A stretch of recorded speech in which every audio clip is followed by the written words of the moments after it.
guys, good morning, good afternoon, good evening, wherever it is you're watching from. How are you doing? What is happening? What is up? You already know every time I come here to come and sit down and talk like this is because I have something special and important to speak about. If this is your first time, you're welcome. Do not make it your last. My name is Mobola. Everyone calls me Mimi, and I'm the face behind the channel. I talk about my life here in the UK, how I relocated from Nigeria to the UK, how I'm navigating, how I'm surviving, my job, my life, my family. You are very much welcome. Do not forget to like, subscribe, comment. Like, I want to hear what you have to talk about. And if you know you are a returning subscriber, like you're coming here over and over and over again, you already know what I'm doing. I'm dabbing for you guys. Thank you so much for always coming back. Thank you for the comments. Thank you for the prayers. Thank you for always showing me love. Like, I really appreciate it. And if you're looking at me like this and you're like, what's happening? See, this is my mommy chilling outfit. I cannot be bothered. Today, I'm off. Tomorrow, I'm off. The day after, I'm off. And I just want to relax. I don't want to stress myself. No wigs, no braids, just chill. And if you like my outfit, I got it from Asda George. I think it's about £9. Just saying in case you like it. This is from Primark. I think it's £1 or something. Anyway, guys, the strangest of the strangest things happened to me. And honestly, I did not know this was a miracle until it happened to someone else, and then to someone else, and then to someone else. And then people are speaking about it. And I'm like, I definitely have to speak about it because God has given me a reason to speak about it. So, guys, in case you don't know, I'm currently on a health and care worker visa under the skilled worker route. I came in initially as a dependent. My husband was a student and I was a dependent, and then I was able to get a sponsorship job and I switched my visa to a health and care worker visa under the skilled worker route. After I got my visa, after I switched, I decided to switch my kids as well, like obviously my family, and I applied for my children's visa. I've got two kids. The first is 6, and then the second one is 4 years old. So I applied for both of them. By then, my husband was not done with his studies. So I applied for them, like, let me just do it and get it out of the way. After I made the application, I got a mail which I'm going to attach. Obviously, as you can see, it says payment successful, the date, the name, the visa I'm trying to apply for, and then the fee I paid, as well as the reference number. After I got that message from them, I was taken to another portal that says, welcome to the UK Visa and Citizenship Application Service. So apparently, this is like an official partner of the UK Visas Immigration. They are in charge of the biometric section of the stuff because apparently my kids are required to do biometrics, which is like the fingerprint and whatever.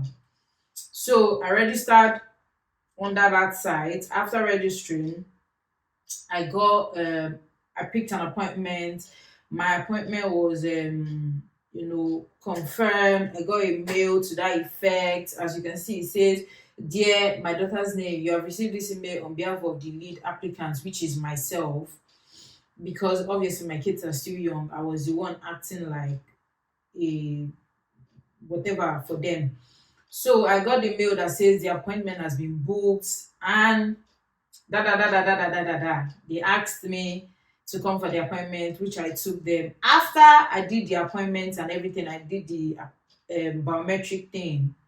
I got this mail that says they've received the supporting documents for our visa application for the following applicants, which was the name of my boot kids.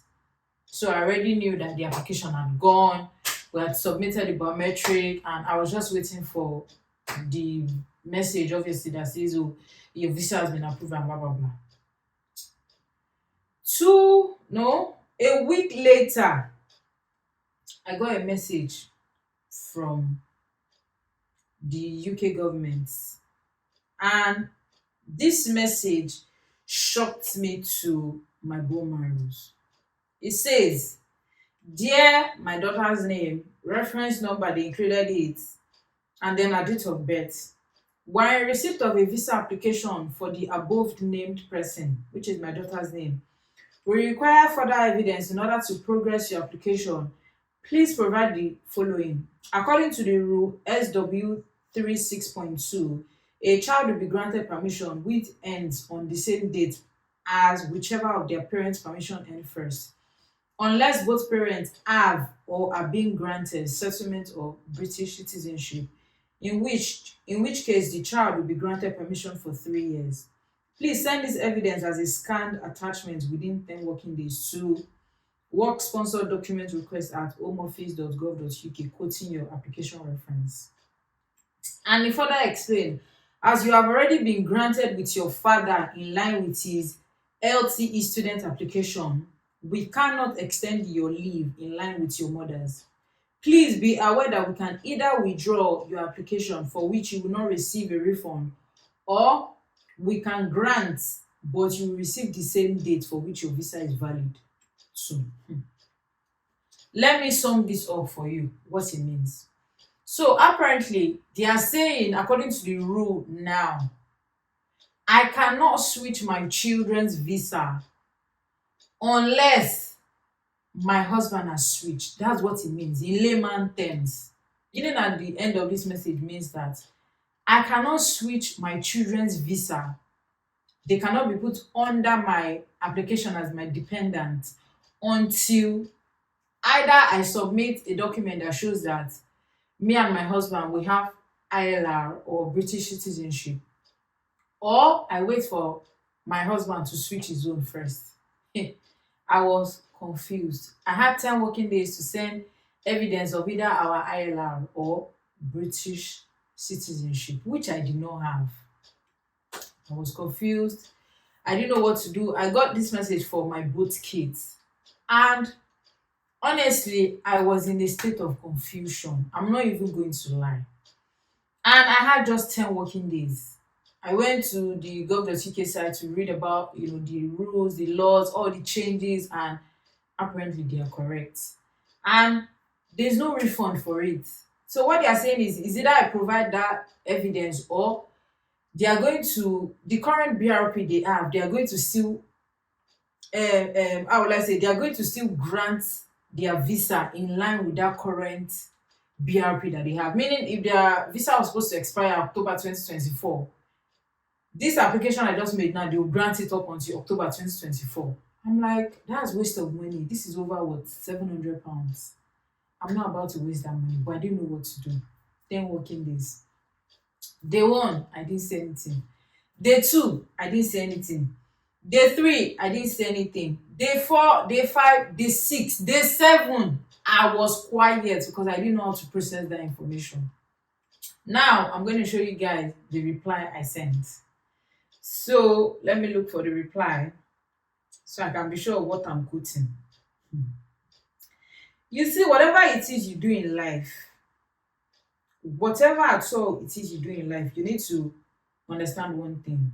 You see, this God is a God that when he wants to do his own stuff, God will do it in such a way that no man can share in his glory. No man whatsoever can share in his glory. So this is the reply I sent to them. And before I sent this reply, I prayed about it. I was like, God, you have to give me words to use. You have to help me. Like, I cannot afford to just throw away this money like that. So I replied them. I said, dear UK Decision Making Center, this is as regards the application for, I quoted my daughter's name and reference number and my son's name and reference number. The mother, which is myself, is on a health and care worker visa under the skilled worker route. And the father is still a student with a student visa. Therefore, we have no settlement yet. Neither are we be granted settlement yet. We, that means the parent, had no prior knowledge or information about the SW 36.2. It's our first time knowing about this. It's very difficult as an immigrant keeping up with the ever-changing rules and policies in the UK immigration system.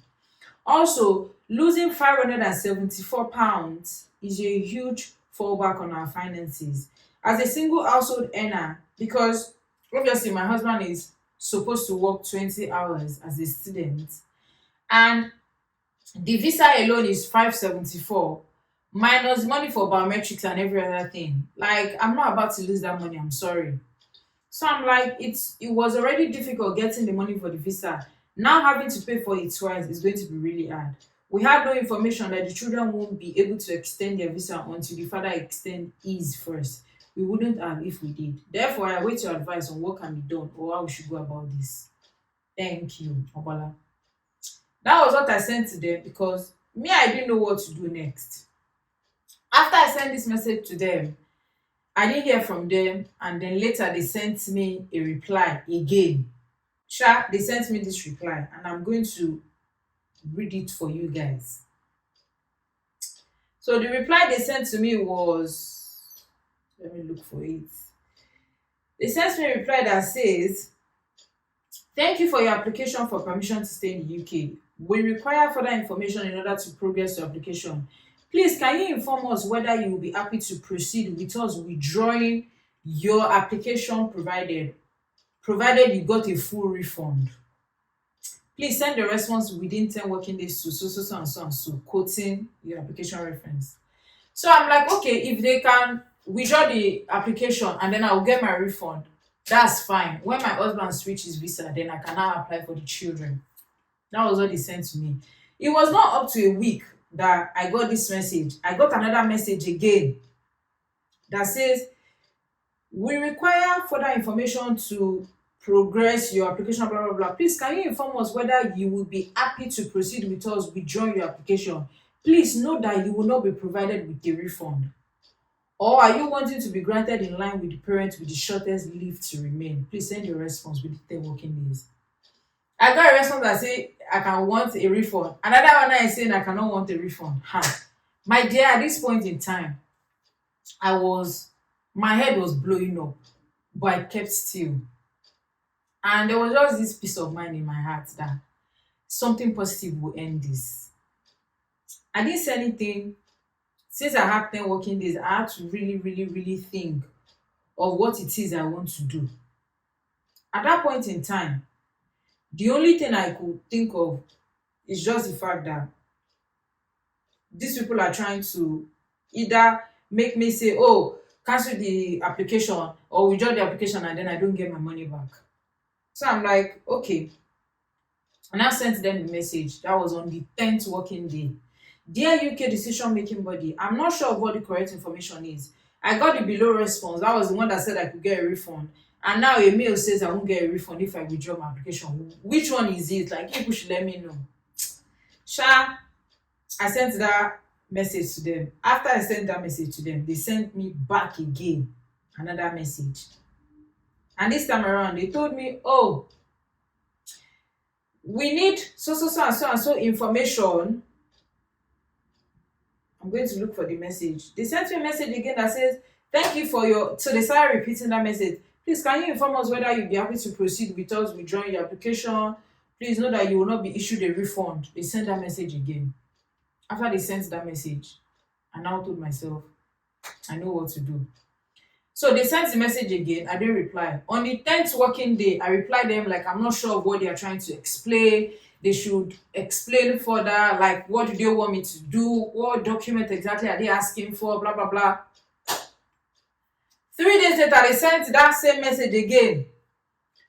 This message, "Please, can you inform us?" I replied them again. This back and forth was going for like 2 months.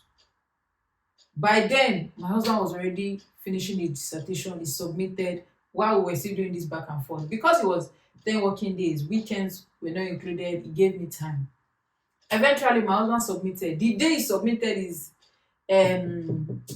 dissertation, he got a receipt that says they've received the dissertation. That was the day we applied. Immediately we applied, and I replied this work sponsor document request at homeoffice.gov.uk. I quoted my husband's application reference because he had applied to be my own dependent now.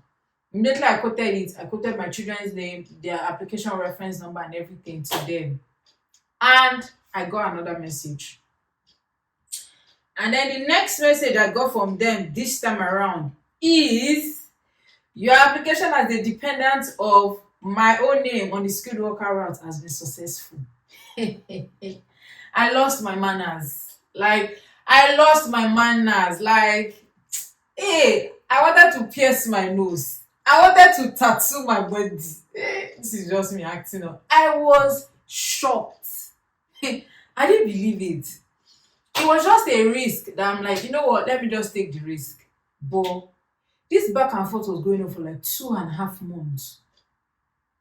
How I was able to buy that much time, get insight, just know what to say and write can only be God. And my husband's application was granted. My both kids, the application was granted, like as you can see here. And this is just, I saw a post on Facebook, I saw one on, WhatsApp group where somebody was like, oh, she couldn't do this and this. And I'm like, hey, this same thing happened to me. Oh. And this was how I went about my own and it was later approved. And this is all in all. Don't ever, see, now who give up, fuck up. Don't ever at any point in time say it is over.